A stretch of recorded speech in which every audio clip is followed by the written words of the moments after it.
Oh well, we'll press on.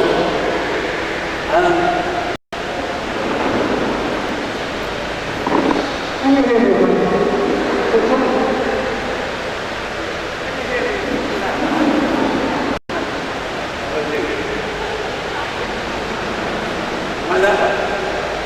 This is pathetic, this trouble. It's an American accent.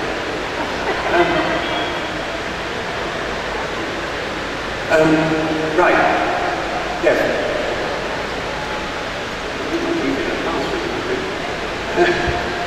We must thank Picture Side because they funded my position in India, so there is an selling now. First aid and rescue. Now, I didn't really know quite how to tackle this because I could go through a range of how to rescue this and that and the other. But I know there are people here who rescue snakes. There are also people who rescue camels. And most of us will rescue dogs, cats, and there will be some people who will go after horses. And it would be very difficult to tackle all of those. So I've taken a rather more broad picture of that. And with a broad picture, when we finish, we can have a discussion about how to do individual things and do reform. That might be better. How many vets are there? And everybody else rescued animals? Good. Well, I hope we won't get too many vets. Because they're not difficult rescue. I think the first question is, why do we rescue? What's the purpose of rescue? I think there are two main reasons. The relief of suffering and improving welfare. Same side, or different side, same point. Now, I know we've just been in a session on farm animals, rescuing animals from slaughter. I suppose that's improving their welfare. I was mainly having in mind when I was thinking of this, sick India. Now, some things are easy to determine if the aim of rescuing animals is consider also other animal welfare. What about that? No?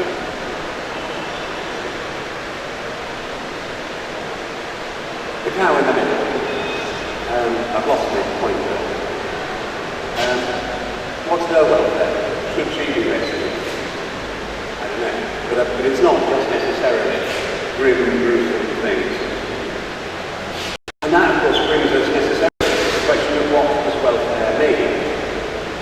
And this is a little hobby horse of mine, so I'm going to go on about it. That's the general definition of animal welfare. How an animal is coping with the environment in which it lives. That's what welfare is. It doesn't matter what you think, it matters what the animal thinks. It is how the animal is coping with its environment. Not how you are coping with seeing an animal in its environment. How is the animal coping with its environment? The OIE, with earlier World Organisation Animal Health, makes the point. It refers to the state of the animal. And I'm afraid I think an awful lot of animal welfare organisations get themselves muddled because they don't consider the animal, they consider what they think. Now, clearly, you often haven't got, it says there, scientific evidence, we often haven't got scientific evidence as to whether this dog is in pain or not, whether that cat is comfortable or not, whether this animal is overburdened or not. We can't really, in many cases, haven't got scientific evidence for that sort of thing. And when we've not got scientific evidence, it is probably best to assume, to extrapolate from ourselves, would that condition hurt? with birds in all probability. And most of the species in which we deal, except for false snake catchers in the middle, right? Most of the mammals, if it would hurt us, we get them hurt there. And they're what they're really. So, how to approach a rescue? And was there music there? Was there? There was music there. General points to consider when approaching rescues. And none of this is veterinary, and none of this is really television, not rocket science, but it gets the goal, I think. So the general point, I firmly belong to the camp that people are more important than animals. There is really no point in risking somebody's life to save the dog that's drowning in the sea, or a monkey that is hung up on high voltage wire. The person who is going to that rescue is much more important than that animal. It may be a distasteful thing to consider, but I say people will disagree with me, and I think that is the fundamental thing. Welfare of the staff is most important of rescues. If they get injured in the process of the rescue, they then become a liability. So there is an incentive to make sure that things are as safe as you can make them for them. It's undoubtedly true. Training, teamwork, planning do make a difference. Make sure that you all know what you're doing, when you're doing it. One of the difficulties that I have when I go on rescues with our staff is that I often can't understand exactly who's going to do what. It's my Indian. And then I become a liability if I stand in the way. Or they do something and I suddenly have to jump out. It is much better to have a team that learn, that work together generally. And teamwork will always get better results. Safer, quicker, generally. You don't need me. Most of you are in India and not. And you only have to sneeze in public in India and a crowd will gather around you. So that's the case with me. You may not gather around you, but certainly gather around me. And then they get in the way, and they become, to some extent, a nuisance. Give them something to do. Have that man go and do something, and that man go and make a cup of tea, and this man go and tell the police, and somebody to move that motorcycle. Something to do, get them out of your way. In the UK, the making of tea is a standard procedure police use to get people out of the way. You'll make it. And off they go. And you can get on with doing what you do to get on with it. And the other thing which I put up here, because I've been in India long enough to know that people who rescue animals, particularly if you are employed by your organisation, tend to be at the bottom. You are considered the least important people there, and somebody like me, who has nothing very important, because I call the doctor, is considered very important. Nonsense. Absolute nonsense. Because nothing would get done without people doing the rescue. But because society dictates that people who go on rescues are often considered the bottom, that means that they tend to think to do what they're told. So you get some important person, usually with grey hair, often with a title, general, brigadier, will say, go and rescue that animal, they will say. And I think all organisations need to, dreadful word, empower their junior staff to say, I'm not doing that.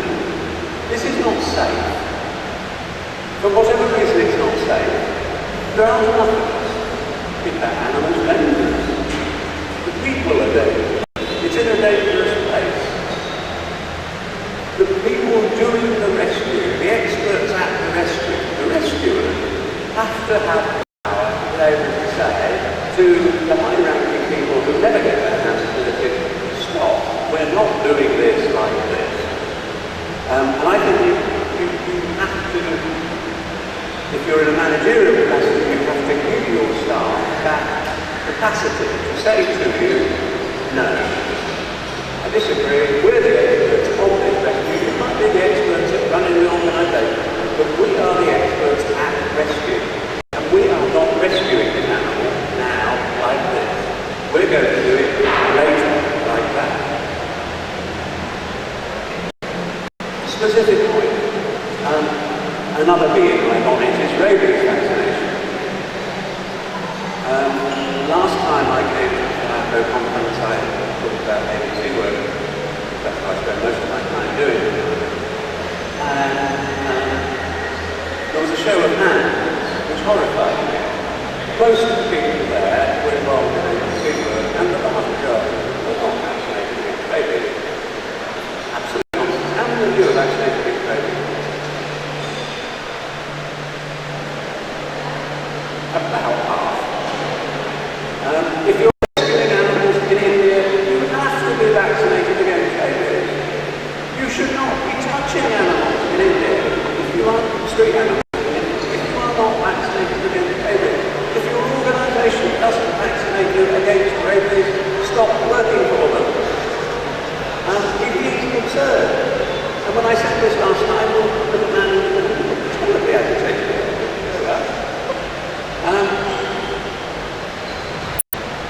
Road accidents. Many of the rescues, certainly that we undertake, are on roads. Traffic in India is less disorganised and at worst possibly dangerously chaotic. If you are rescuing dogs, animals, cows from roads, you are putting yourself at risk of being hit. You don't have to read very many news reports before you will come across people like policemen, traffic policemen being killed by motorists, accidentally, being run into them. And if you're rescuing animals from the street, you're in the same position. You are like, well, you are putting yourself at risk. So, move your vehicle so it shields you. Wear something bright if you're doing it at night, so that people can see you. Use one of the many members of the public to go 50 yards down the road and wave frantically at these gashed vehicles. Anything to make sure it's safe. Confined spaces is something that people don't really know about. If you go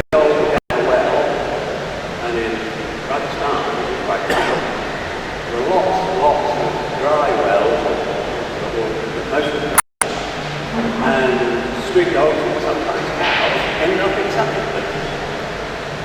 I don't quite understand how. It's a logical thing for an animal to do, even if to avoid. They do. And then we are called to pull them out. But it's often the case that the atmosphere at the bottom of deep, things like wells, is unsafe. Particularly in damp places where a degree of fermentation of rubbish might have gone on, the atmosphere is often unsafe. And in the UK, it's quite regular that somebody goes into one of these confined spaces, wells, septic tanks, grain stores, which they don't have those, wells and septic tanks, that people enter them to rescue something or fetch something from the bottom before dinner.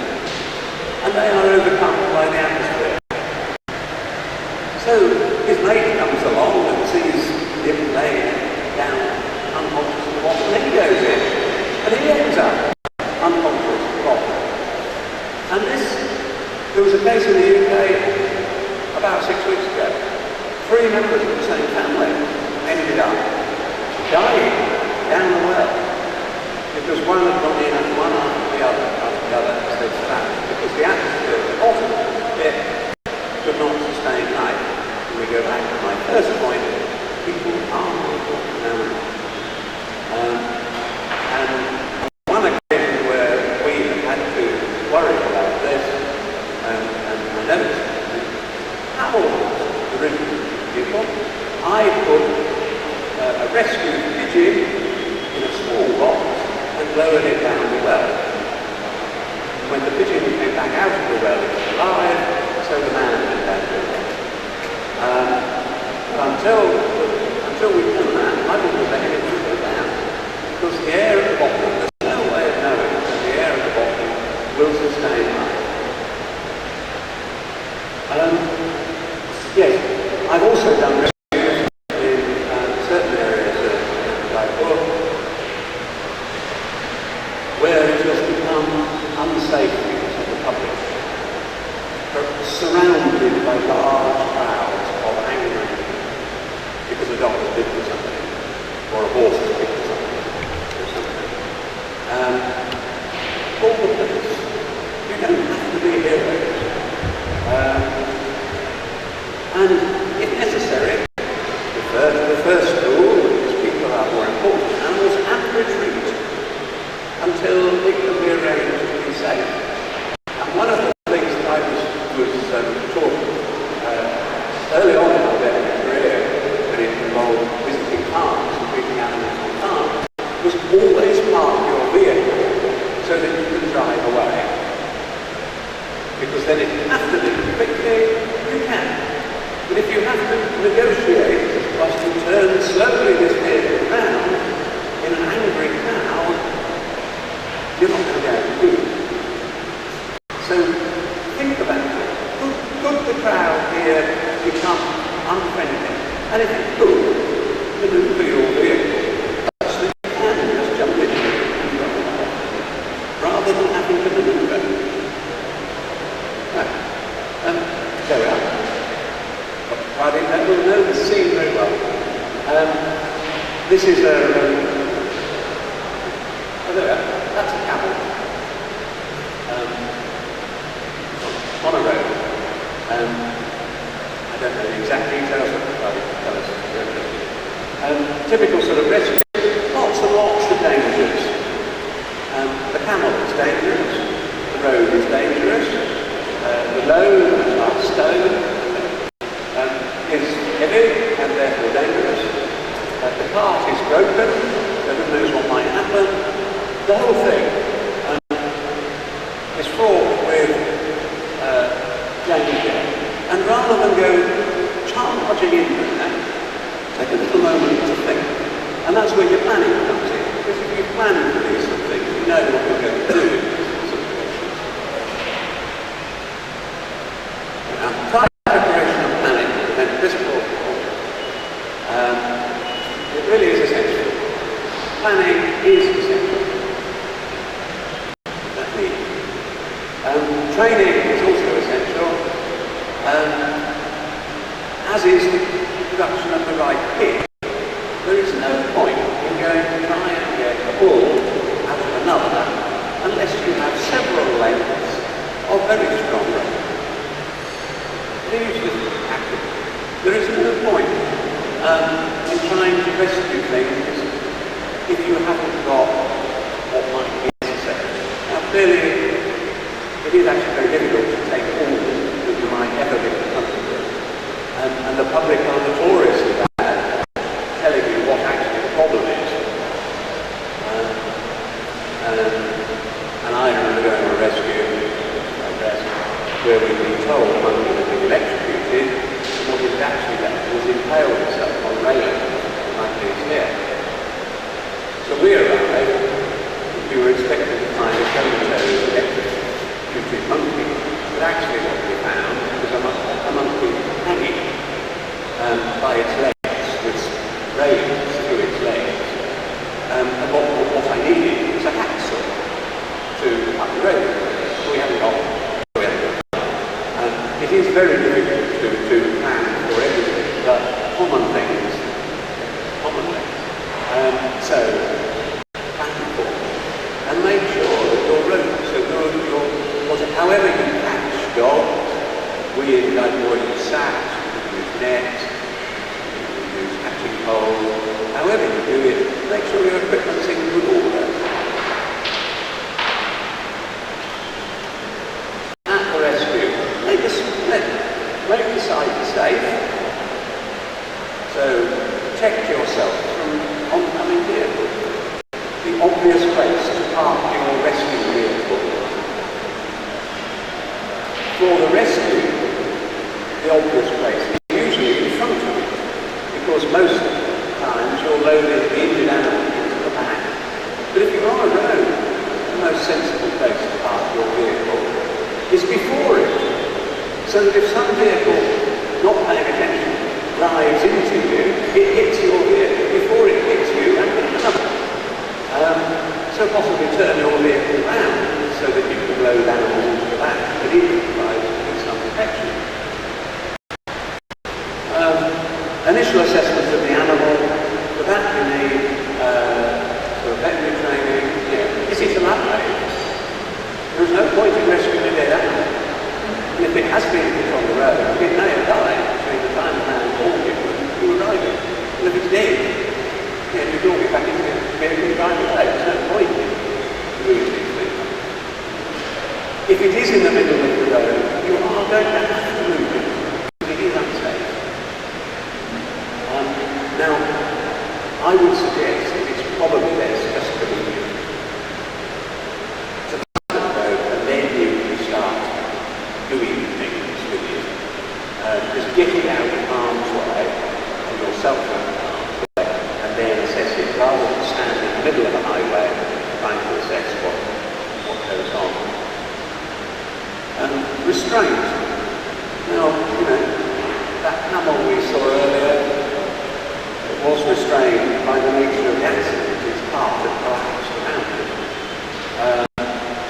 But you do need to restrain animals.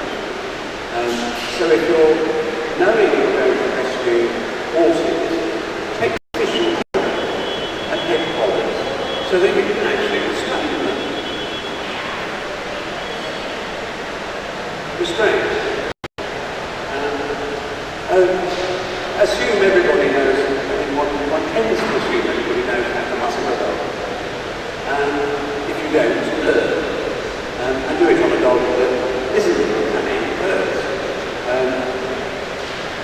And when you've done all that sort of thing, then start thinking about what you're going to do about the animal, the pain relief, the sedation, things like that. Pain relief, if you're rescuing for injury, it seems to me that it is unacceptable that anybody to be rescuing any animal without giving it pain relief. There is no reason why an animal just being hit on the road should endure half an hour as an ambulance before it gets back to the hospital, before it gets pain relief. It is quite easy to use pain relief. The one we use in California is Loxcam. Sold at Melanated by Pfizer. Intact. You can use ketoprofen. If you are using diclofenac, don't. Diclofenac is the cause of 99% reduction in ulcers in India, so you shouldn't be using it. So if your organisation is not using diclofenac as the main pain relief, tell them to send it back to the supplier and get yourself a doctor.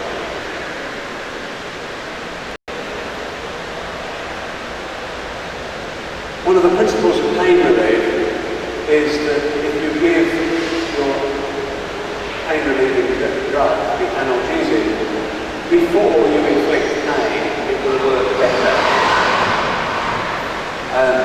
Now, almost necessarily, if you're to rescue, the animal has already had some injury. But if it hasn't, well,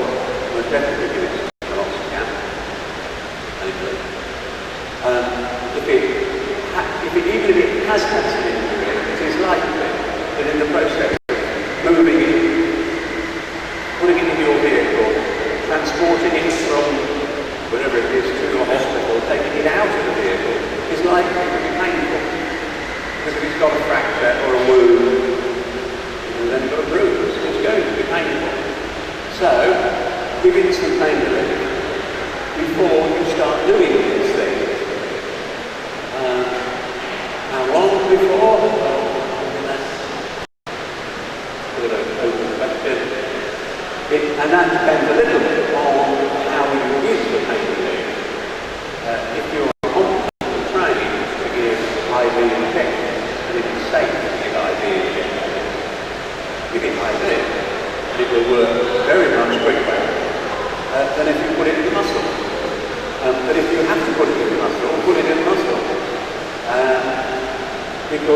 And then wait.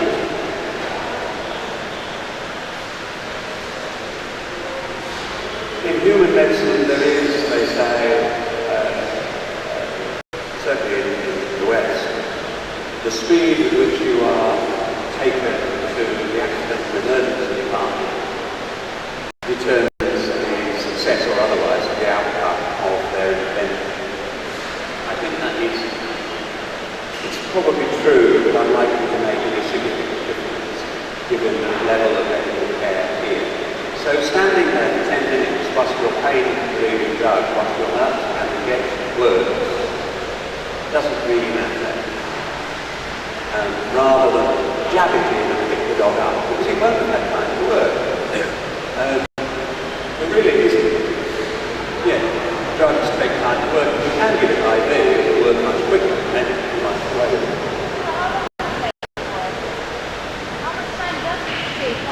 That is a good question. I don't know.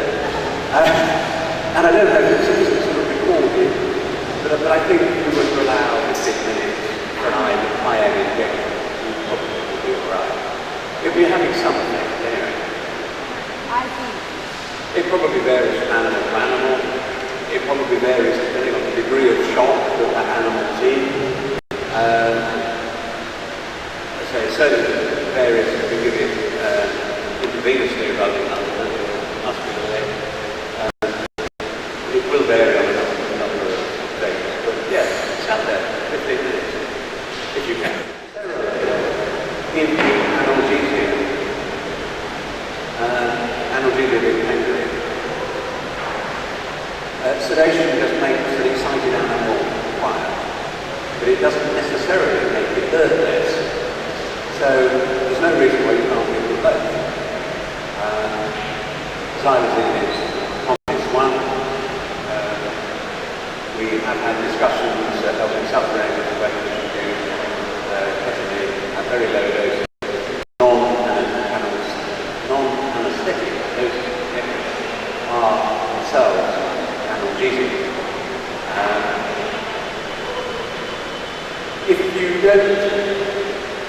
If the animal is already quiet and calm and unaffected, then you probably don't need sedation.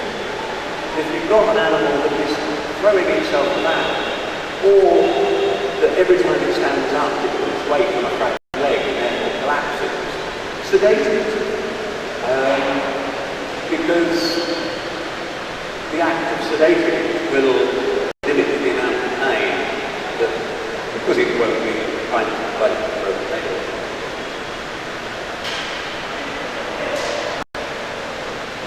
I suppose this is fine. I've probably done for full pretenses, because this is really only the first day. In the field, I think there are really very limited things that you can sensibly do. If you have a bleeding wound, you can stop it bleeding. We try to stop it bleeding, and probably the easiest way of that is pressure. You've got some cotton wool, apply it to whichever bit is bleeding, and hold it there, or bandage it on.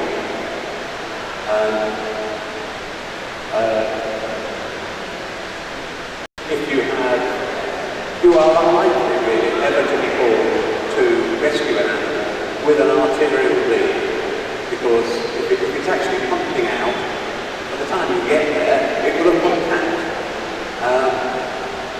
most of the bleeding that one sees generally, I think, is veins, venous bleeding, or general losing, and therefore pressure will usually work. So just big water drop will put it on nothing else. Don't worry about hygiene, don't worry about wound cleanliness, don't worry about any of that. Just stop it bleeding, it's losing appreciable amounts of blood. And a little test I would suggest you do, just so that you can appreciate the volume. People will often tell you, particularly horse owners, will tell you it's the buckets of blood, there's buckets of it everywhere. Get yourself a water bottle and empty it on the floor and see how big a puddle you create. And these are half-litre bottles, I think. You will find it creates an enormous puddle. Rarely seen with blood. Blood, because it's a very dramatic colour and tends to get everywhere, causes owners and members of the public and things to panic. And therefore they think their animal is bleeding enormous quantities. It really usually hasn't lost that very much blood. And people always fuss about what you're going to do about the bleeding. In most cases it doesn't really happen. The bandage is happening, it will stop on its own, what is very good of you. If you've got fractures, which clearly you often have, especially go back to the thing, there is no doubt that splinting fractured limbs reduces pain. If you've ever had a fracture, it is the instability in moving the two pieces of bone one over the other that is a painful bit. So arrange to stop that. Ideally, you want to go above the joint from this fracture there. You want to splint from down here, below that joint, to up here, straight out. Now, with dogs' hips, horses' legs, cows' legs, they are almost impossible to splint. With the lower leg, you can splint. The lower leg is splint really very well. And it doesn't, at the first aid stage, matter what you use. It really doesn't. Cotton wool, preferably, comfortable, and then a piece of bamboo, a mop handle, a bit of wood that you found in the bushes, anything really that will keep the limb straight and to stop there. Okay? A weak fracture. So you should go one joint above and one joint below. It's clearly quite difficult. But even just keeping still, if it was my elbow, if you splinted that, it would be much less painful than doing that. I mean, the classic bandage put on, particularly for horses, is a thing called Robert Jones. A Robert Jones bandage, for lower limb fractures horses, you encase the limb in cotton wool, you cover it in bandage, you put another layer of cotton wool, war bandage, another layer of cotton wool, war bandage, another layer of cotton wool, war bandage, until you've got to about twice the diameter of the limb. You need, for a horse's leg, you need an enormous amount of cotton wool. For the Robert Jones bandage, again, you have to go one joint below the fracture and one joint above the fracture. So a Robert Jones would be the ideal thing to put on. I know when I was at college, it said to put a Robert Jones on a Robert Jones bandage on a horse's leg, it probably take 13 rolls of cotton wool. Now, none of us go on rescues with 13 rolls of cotton. So it's simply not happening. But do your best. Add it if you can. One of the great things in India compared with the way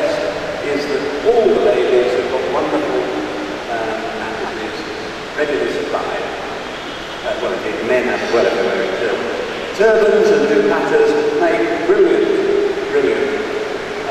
bandages for large animals. So use them. And I think generally it's a good rule, unless you really want to do, not to apply tourniquets. Tourniquets being the tight restrictions to limit bleeding. Because, as I say, in most cases you've not got arterial bleeding. And if you start applying tourniquets, you get into all sorts of complicated things. They have a place, but I don't like one either. Okay? Wait for the analgesia to work. Intravenous injections work quicker than intramuscular. Intramuscular injections work quicker than subcutaneous. Subcutaneous injections work quicker than oral tablets. So use whatever it is quickly as you've got. And then in my experience in West India, there tends to be this mad dash. Everybody, particularly if it's a cow, everybody wants to help. And you find some helpful man grabbing hold of the broken leg and trying to lift the cow up, whilst 6 other men have got other bits of the cow. Somebody will get hold of the fractured leg, like lifting the poor old animal. Well, you have to sort of, this is where I say planning comes in. Try to get the teamwork in and try to sort of prevent that sort of thing. Something which I have used for horses regularly, that works for dogs and trees as well. Cover their heads up. If you put them in the dark, they will be calm. They are much calmer. I was surprised when I discovered this worked for dogs. So it works very well for horses. Again, ladies do patterns, turbans, dentists, make wonderful things which around horses' heads or cows' heads or that sort of thing. Just so they can't see what's going on. And because if you have sedated the animal, all sedation in most analgesia works better if everything is calm and quiet. If there's a large amount of noise and fuss and commotion, your sedation will work less well.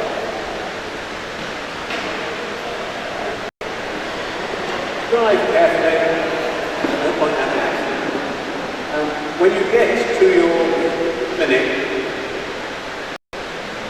if you're a vet, clearly put it on the grip. If you're not a vet, learn how to put it on the grip. In most animals, IV access is something that can be quite easily learned. Probably the biggest cause of death of traumatized patients is shock, and the best treatment for shock are intravenous fluids. People will debate what sort of fluids, and it doesn't matter. At the sort of first aid level, normal saline, Hartmann's, Ringer's lactate, don't really care, put it on some fluids. Get the fluids going in if you can. There's no way I can teach anybody here without that. If you are rescuers, hounders, non-veterinary, not veterinary surgeons, get a veterinary surgeon to explain how to find these actors and to put them on drink. I can talk about that. Oh, you're not allowed to do all sorts of things. Yeah, You're not allowed to pee in public on all the streets. That's not anybody.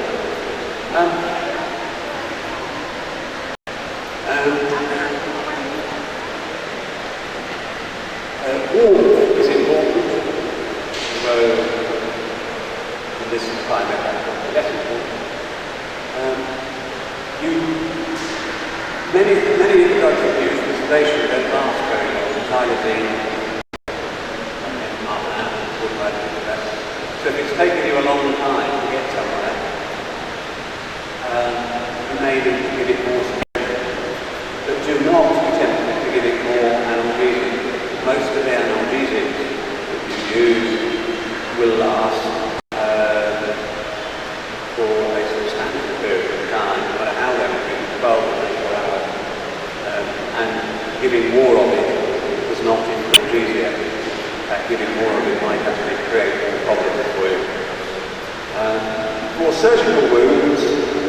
leading open room, referred to earlier, you do have a sort of window when surgical repair might work. It's not very long, a few hours. Beyond that, no matter how contaminated the wound is, you can decontaminate it by flushing things. And then, if you're within this surgical time, it might be worth suturing. So, for some wounds, it is worth summoning professional assistance quickly, because you may be in that period when you can convert a large open wound into surgical closure that will heal much quicker. Another of mine.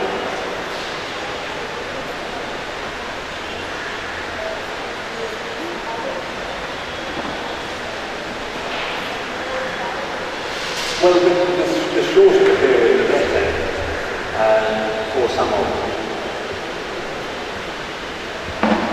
I don't actually know how long, but sort of more than 12 hours, I've lost it. Yeah. More than 12 hours. So you know, an animal hit in the evening, if it could be sewn together, it's much better sewn together this evening than waiting for the vet to turn up tomorrow morning. Yeah?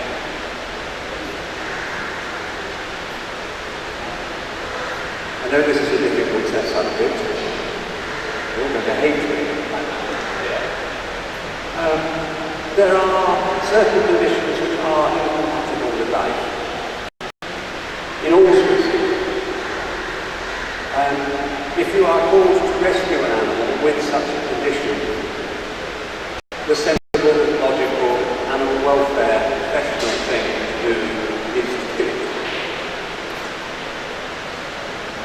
If you have made the assessment that it is the condition is incompatible with life, then it should be killed.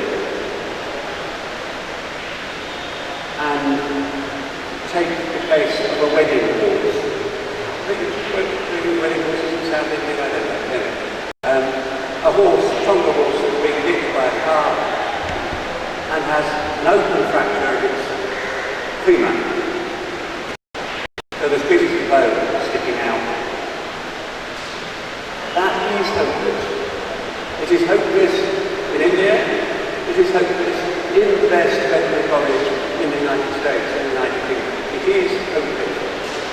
And therefore that animal needs to be killed, and it needs to be killed as quickly as possible, because that injury is itself extremely uncomfortable. If you've ever seen a horse with a broken leg, horses cope very badly on 3 legs, because they keep running, and they're not very bright, and they keep running weight on the legs. So, you've arrived and you've found this Tonga pony, Tonga horse, wedding horse, with pieces of femur sticking out through its leg. The very best thing you can do for that animal, for animal welfare, is to kill it there, where it stands, on the road, in front of you. Now, you may not have taken the right equipment with you to do that, I can see. You perhaps should have done it if you panicked properly. And you do have to be aware of society's sentiments. In the UK, that is what would happen. The horse would be shot on the street by a visiting vet, and everybody present would be happy with that. Here, that may not be socially acceptable. If it isn't socially acceptable, and you really cannot do it, then you have no option but to rescue this animal. In which case, sedate it really heavily, knock it onto the floor with sedation, fill it full of pain relief. If you can splint its leg, even though you know you are going to kill it in a quarter of an hour, it will save it some time. Load it onto your ambulance and take it to somewhere where you can kill it. Whether that's your driving into the jungle, out of the way of town, down a quiet road. But you should aim to kill it as quickly as possible. Now your hospital is the obvious place, the shelter, the sanctuary, whatever you've got, is the obvious place in which to kill it. But you faffing about, saying, I don't want to kill that animal, goes back right to the definition of welfare. Welfare is how is that animal coping with its condition. And a horse with a broken leg with its bones sticking out is not coping very well and never will cope very well and needs to be killed quickly. When you get it back to your hospital,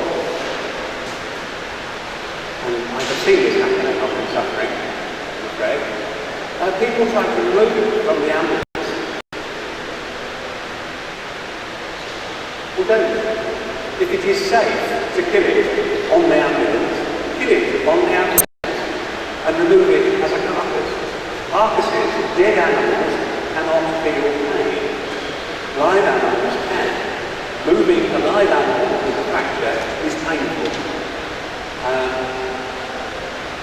So if you are going to kill it with moving it as little as possible. And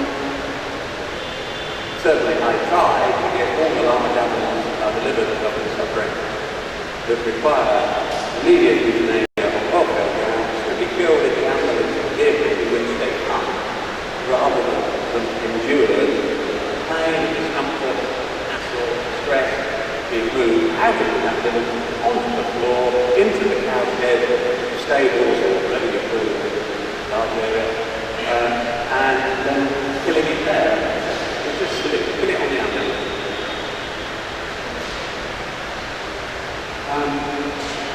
What's in there?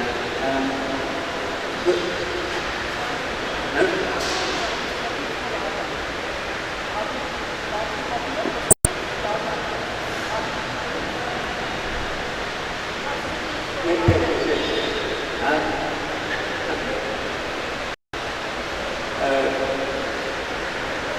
I would say they're nonsense.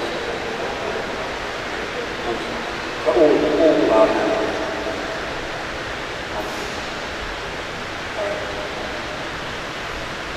I've seen three-legged cows. I have seen three-legged horses. With or without aesthetic. I think just not much. And the bigger they are, the less option they are. You can get away with these things if you've got really small, large animals. But once they get very reasonable size, again,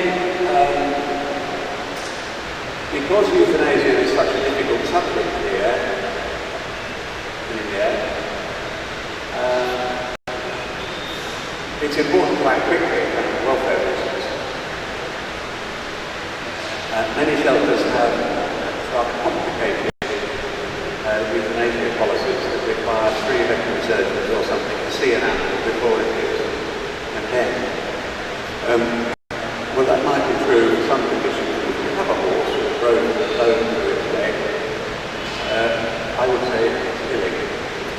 And I would say to the managers of such shelters that they really should equip themselves with knowledge of what conditions are incompatible with life, and therefore not create difficulties for people who have to make difficult decisions. I don't know if any of the vets present enjoy killing people. It's not what we're vets, but it is the ultimate thing we can do to limit suffering. Having attracted stupid debates with well-intentioned, uneducated people is both stressful in the rescue staff and it delays the act for the animal. But not all rescues end in disaster. I thought we'd end on that. then there it is another. The little animal in the top left became the big animal in the bottom right. There we go. Any questions?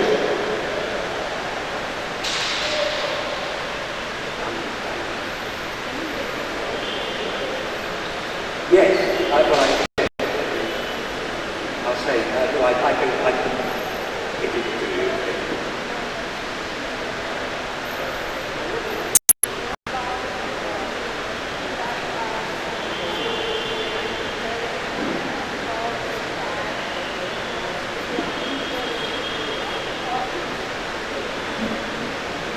The question is, what precautions should you take when measuring dogs and cats? Yeah? As lay people, non-professional. Well, the precautions fall into two categories. The precautions for you and precautions for the animal. For you, rabies vaccine. Absolutely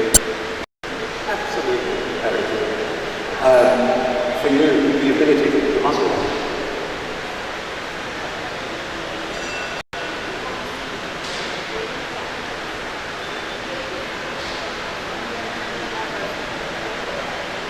If you are handling street animals in India, you should be vaccinated against rabies. Everybody. There should not be a person here, I don't think, in this whole continent, if there are animal lovers that pick up odd puppies here and there on the street, even if their main concern is advocacy or education, they are necessarily, when they walk on the street and see a squash puppy, they're going to gather it up, take it somewhere, aren't they? And in the process of doing that, they're at risk if it bites them.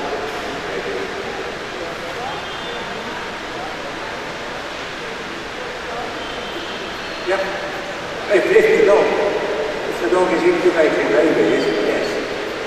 If the dog is not, you don't know. No, that's the problem. You don't know. Yes. And shedding virus in its life.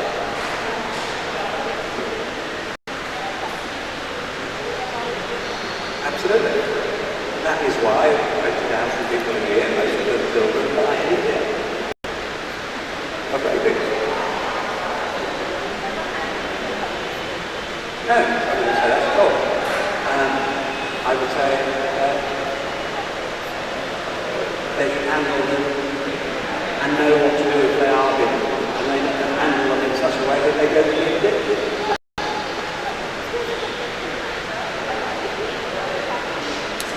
They do, and they should.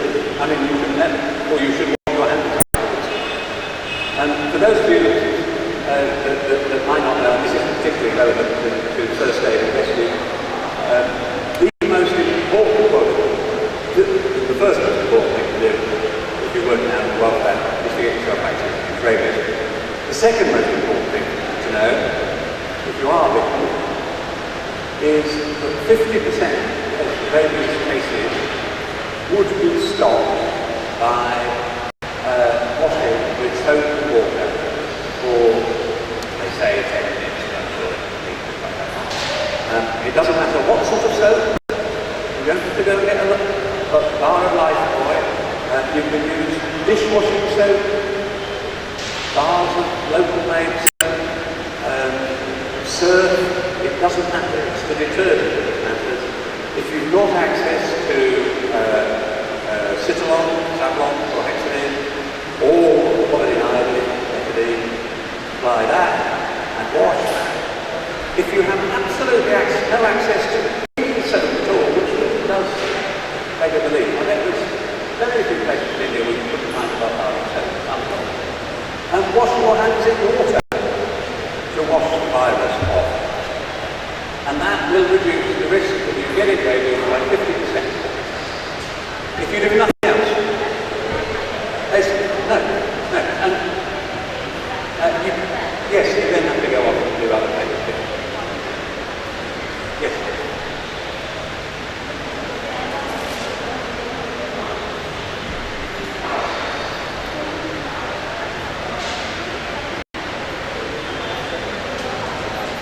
No, yes.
if the animal is going into shock,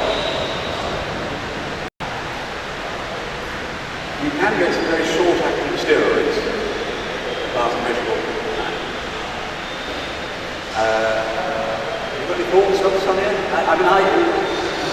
Intrinsically, I wouldn't.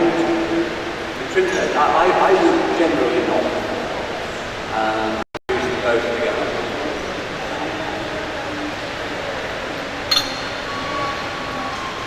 Yeah, and I was told fairly recently by somebody that the use of steroids for shock has now been tolerated.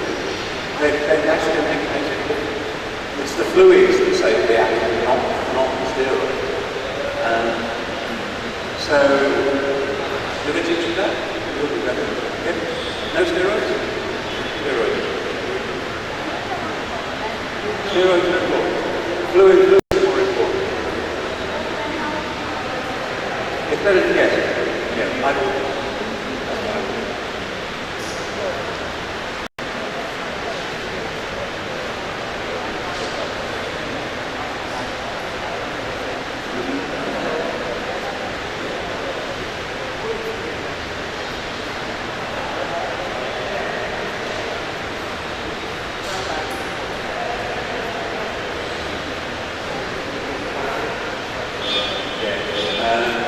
I don't know either.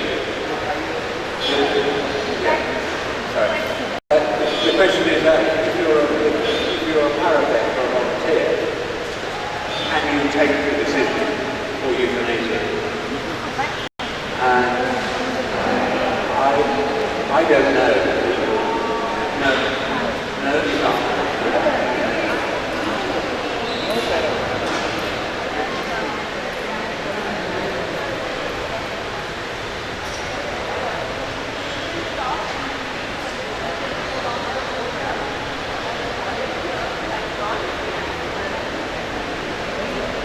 Yeah. Yes, but they shouldn't wait. Vets certainly can. I think as a volunteer, you probably you have to wait. Unfortunately, yes.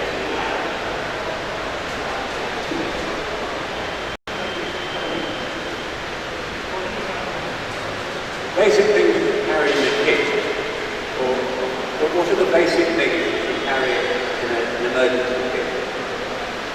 A rope, a muzzle, analgesic, sedative, syringes to give them by. Pinch of enzyme. Even if bleeding or something, you should take pinch of enzyme with the and all that.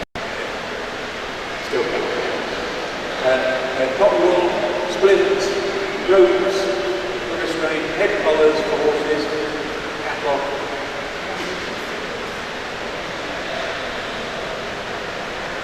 The method by which you catch dogs, whether that's a sack or a net, to use a pole,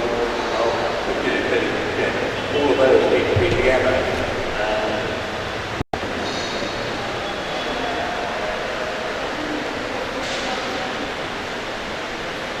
As a first aid, it doesn't matter if the dog's hypoxic or otherwise. We just want to keep it there.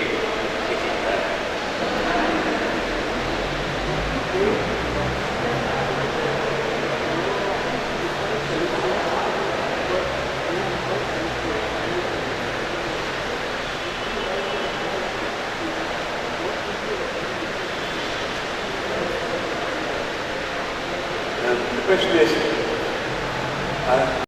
what's my opinion of the loss of campaign? Yeah.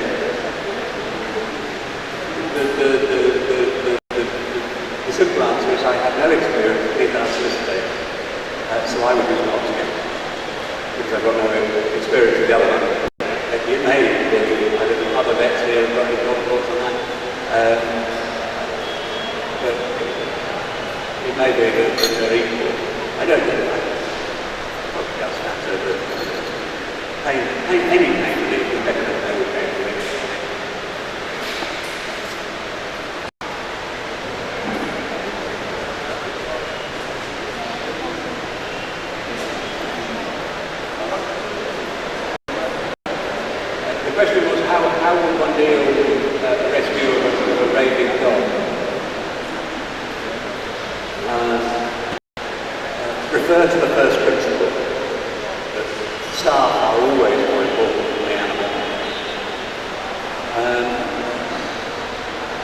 like poor, it would be bought in a sack. But a net would do just as well. Having restrained it, then I would give it a very large dose of xylitol. Don't bother working out those things just to whack it, because you're going to kill it. It's got rodent. The difficulty is, and speaking as the vet, the difficulty with that is you then deliver a dog under heavy xylitol sedation to me and say it is rodent. And there's absolutely no way I can tell. I've been suffering because I know my staff, because they're very good. They tell me it's rabid, I would say it's rabid, and I would kill it.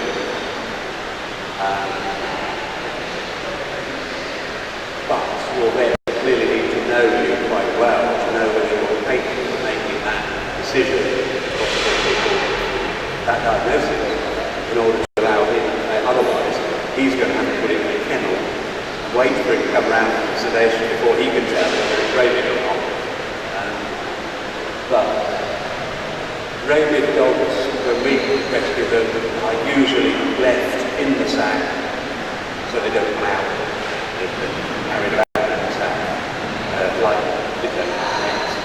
As I say, they're usually heavily sedated. And people are more important than animals. So you kill it with great care to make sure you work with it.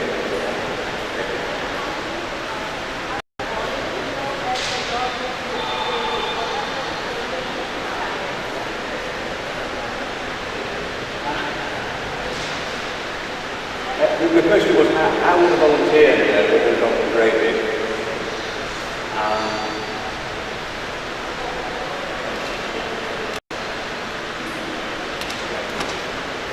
Dogs which are aggressive, which are attacking unprovoked, attacking anything. Dogs which are slightly uncoordinated. Dogs that might be making a strange barking sound. Dogs that apparently have got paralysis of the jaw, so they might be. Dogs which won't eat if presented with something that all the dogs would eat, like meat or eggs. If it won't eat that, I think that's fair. If it plays with something, if it plays with food rather than eats it, in my experience of street dogs, most street dogs will eat good quality food, good quality food, if it just sort of shoves it. No, it will. The point is that a red dog will have an appetite, but won't be able to eat it. I would question whether any organisation